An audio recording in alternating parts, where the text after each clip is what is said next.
తొలి తెలంగాణ సిపిఐ మహాసభలు ఖమ్మం జిల్లాలో జరగనున్నట్టు ఆ పార్టీ తెలిపింది. దీనికోసం ఖమ్మంలో రాష్ట్ర మహాసభల ఆహ్వాన సంఘాలను ఏర్పాటు చేస్తోంది. మహాసభలకు వచ్చే పార్టీ శ్రేణులకు ప్రతినిధులకు ఎలాంటి సౌకర్యాలు, మహాసభలను విజయవంతం చేయడానికి పార్టీ శ్రేణులు ఎలా ముందుకు వెళ్లాలి, ఈ సమావేశంలో పార్టీ నేతలు సూచనలు ఇచ్చారు. ఈ సమావేశానికి తెలంగాణ సిపిఐ కార్యదర్శి చాడా వెంకటరెడ్డి, సీనియర్ నేత పువ్వాడ నాగేశ్వరరావు తదితర ముఖ్య నేతలు హాజరయ్యారు. 32 సంవత్సరాల తర్వాత తెలంగాణ కొత్తగా రాష్ట్ర ఏర్పడిన తరుణంలో రాష్ట్ర కార్యదర్శిగా ఈ సన్నాహక సమావేశాలు హాజరవుతున్నందుకు నాకు గర్వంగా ఉందని ఈ సందర్భంగా ఖమ్మం జిల్లాకి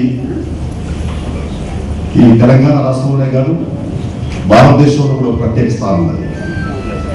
ఖమ్మం జిల్లా వామపక్ష భావచార నిలయమైన జిల్లా, ఉద్యమాలకు కేంద్రంగా ఆంధ్రప్రదేశ్లోను తెలంగాణ రాష్ట్రంలో ఒక ప్రత్యేకతను సంతరించుకున్న జిల్లా.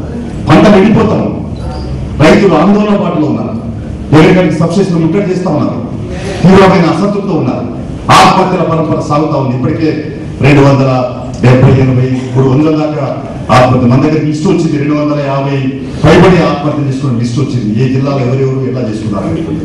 కాబట్టి ఈరోజు రైతులు వాళ్ళ ఆత్మహత్య పరంపర సాగుతా ఉంది. ఎందుకు?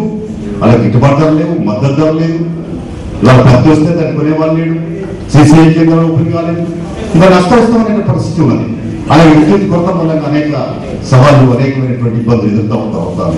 ఓవైపు కరెంటు కొరత ఉంటుందని చెప్పాను, అయినా నేను కరెక్ట్ ప్రయత్నం చేస్తున్నాను కేసీఆర్ చెప్తా ఉన్నాను. కానీ ఆయన మాటలు నమ్మకం కలిగించట్లేదు, ఆయన మాటలు విశ్వాసాన్ని కలిగించట్లేదు. ఎంతైతే ప్రయత్నించాలని చేయలేదు. ఇంకోవైపున 2013